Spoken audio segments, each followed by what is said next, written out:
странице 6 уже лежат мелкие детали, надстройки и леерное ограждение. Я собираю мостик, устанавливаю на него прожектор и полукруглое леерное ограждение. Вот прожектор. Леерное ограждение необходимо загнуть. Я пользуюсь суперклеем. Вот так. Внизу капля клея, которую надо убрать. Вот вторая часть. По бокам надстройки будут мелкие детали. Слева и справа, а это тонкий трап. Надстройка готова. Теперь я собираю радарную установку. А в середину вставляется очень мелкая деталь.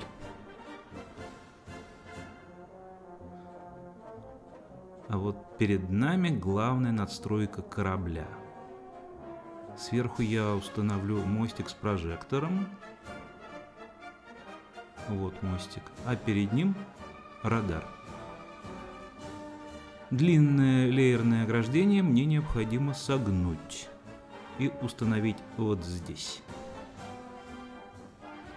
Справа и слева еще две детали. Вот что получилось. Леерное ограждение на мостике с дальномерами и пулеметами. Когда сгибаешь эти тонкие детали, важно их не сломать. По бокам поддерживающие мостик штанги. Готово. Я аккуратно пытаюсь склеить мачту эсминца. Две реи. Они установлены. Мне нужно, чтобы клей высох, и мачта зафиксирована пинцетом и торчит вверх. Вот она справа. А теперь я могу установить мачту на мостик корабля. Следующий рисунок. Страница работы с радаром и второй мачтой. Вот я собираю установку РЛС. Справа и слева я вставляю мелкие детали, точное название которых я не знаю. Кто-то мне может подсказать. А вот дальше интересно. Это будет сборка штурвала. Штурвал сверху. На мостик устанавливается прожектор. А теперь я с трудом приклеиваю штурвал. Установка дальномеров и биноклей. Дальномер, бинокль. Какая-то дополнительная деталь.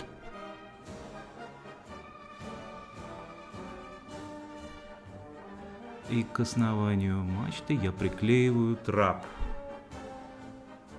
Вот здесь надо подкрасить это пятно. Радар собран, по бокам видны маленькие пятна, вот справа и слева, которые тоже нужно закрасить кистью. Основание мачты установлено. Сбоку будет еще один трап. Клея слишком много. Мне нужно убрать и эту каплю. Мачта эсминца на своем месте. А перед нами 7-я страница. Инструкции, сборка и установка пушек, задней дымовой трубы и собранных надстроек корабля.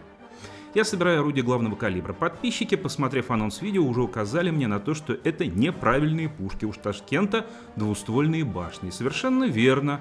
Я остановлюсь на этом моменте немного позже. Вот эта пушка 130 мм калибра.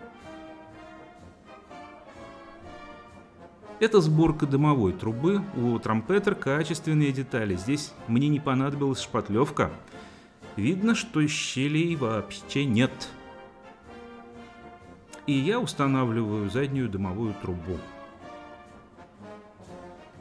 Приклеиваю ее. Теперь спереди и сзади я приклеиваю два патрубка. Вот патрубок сзади. И я вставляю в отверстие штифты орудий главного калибра и приклеиваю заднюю надстройку. А вот тут будет радар. Немного клея по периметру, и я устанавливаю переднюю главную надстройку корабля. Аккуратно и дополнительно прижимаю. Далее 2 орудия главного калибра на палубу и на надстройку. Пришло время объяснить, что это за непонятные пушки. Корабль пришел из Италии, где был построен, без артиллерии, замаскированный под гражданское судно. Пока готовилось и производились башни, на Ташкент установили 3 стандартных орудия, как на имевшихся эсминцах. Вот картинка от мира кораблей с привычными башнями, которые были установлены на корабль прямо перед началом войны. Года. Страница инструкции 8, тонкий и сложный трап. Я не показываю, как согнул его. А сейчас я установил корпус корабля на бок и приклеиваю на борта надстройки спасательные плоты. С каждого борта по 2. Это 2 одинаковых кубических элемента на надстройке корабля. На них будет установлен мостик с ПВО. Про ПВО тоже отдельно скажу.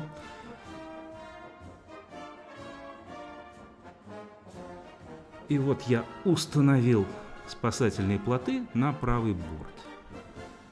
Теперь очередь за малыми подъемными кранами. По 2 на каждый борт.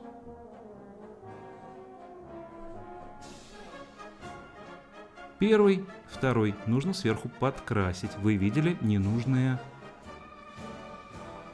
пятна, а это наш ажурный трап. С левого борта будет такой же. Это я показываю поближе. И приклеиваю недостающую часть. Сзади ниже тоже будет малый трап. И такой же с левого борта. Осталось установить мостик, шлюпки, бомбосбрасыватель и верхнюю часть дымовой трубы. Это 9-я страница и мостик ПВО. В оригинальных фото Ташкента у мостика другая форма, без выступов на торцах. Поддерживающие колонны установлены, сейчас я приклеиваю 2 малых трапа, и мне пора попробовать установить мостик на место. Это будет только примеркой. Как вы видите, мостик пока не покрашен. Мостик надевается на дымовую трубу корабля с трудом, но в результате все получается. Да, мостик установлен. А вот теперь мостик правильного цвета. Я устанавливаю на него ПВО.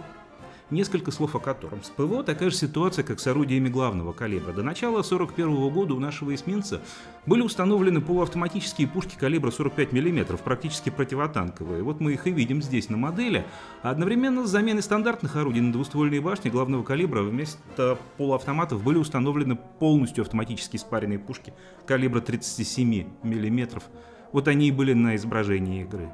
А верхняя часть трубы и тонкая сетка. Сверху сетку надо докрасить черной краской. А на заднюю часть трубы вот такая лестница клеится.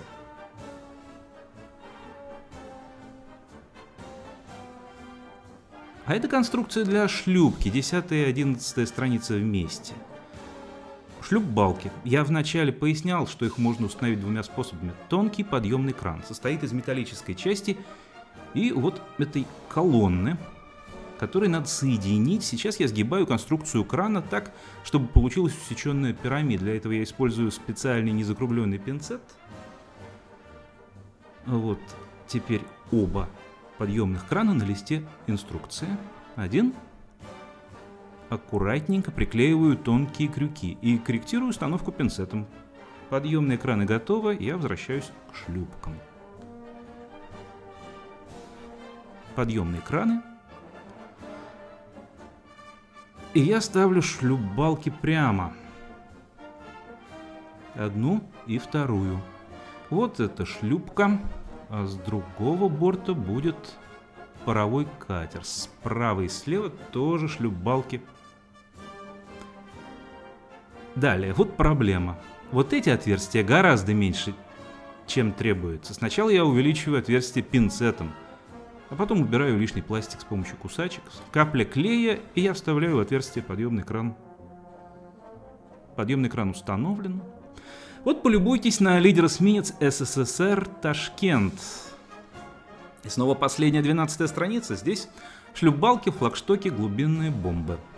Я наношу клей на борта, устанавливаю шлюп-балки на левом борту. и вторая шлюпбалка. А как называется вот эта деталь, я до сих пор не знаю. Ну а если кто-то мне подскажет, буду благодарен. Далее. Это передний флагшток. А этот флагшток на корме почему-то расположен не прямо, а потому что посередине будет стоять вот эта система, сбрасывающая глубинные бомбы. Кстати, бомбосбрасыватель не полностью повторен производителем, бомбометов у него здесь нет. Хотя, может, их в 1940 году и не было, а установлены были потом. Это черный ряд бомб, которые будут установлены в стеллаж. Я аккуратно вставил их и сейчас устанавливаю бомбосбрасыватель на корму. Все вроде хорошо. Перейду к флагу и названию корабля. Вот так интересно. Здесь реализована надпись поверх рельефного названия на борту. Вот я пытаюсь это приклеить в очень ускоренном темпе. На самом деле много времени ушло для того, чтобы все это скорректировать. И красная звезда с обоих бортов. Я сделал небольшой обзор 4 эсминцев, чтобы вам были понятны размеры Ташкента: Флетчер, Кагера, Шимаказа и Ташкент. Видно, что советский корабль самый крупный, это же лидер. Вот Ташкент выглядел бедно. И я решил, что подписчики правы. Без дополнительных деталей фототравления и без такелажа Ташкент теряет свою привлекательность.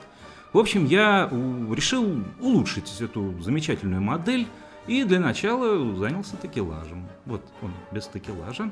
Кстати, я и не рекомендую вам лавсановую нить, такую, как я использовал. Вот она. В следующий раз я приобрету нить гораздо тоньше и более гибкую. Вот катушка с этой неудачной нитью. Это еще не окончательный вид корабля, тут я просто демонстрирую вам такелаж. Нить плохо держится на тонком пластике, а зато дополнительное купленное леерное ограждение встало отлично. Ну вот я приклеиваю длинную часть на правый борт. Вот поближе. Я, наконец, демонстрирую окончательно собранный и улучшенный корабль Ташкент. Эсминец спецификации 1940 года. Об артиллерии я уже рассказал. Модель собиралась приятно, детализация в основном неплохая, мне пришлось улучшать модель. Рекомендую средним малоопытным моделистам. В модели нет ни ошибок, ни сложностей. Сейчас я делаю видео о сборке Бисмарка, видеоматериал там на 6,5 часов. Из этого я постараюсь сотворить часовой фильм на 4 серии. Вы слышали флотский марш ВМФ СССР Бориса Диева, а я, Артизан Мороз, с вами прощаюсь. Подписывайтесь, пожалуйста, и пишите свои мнения.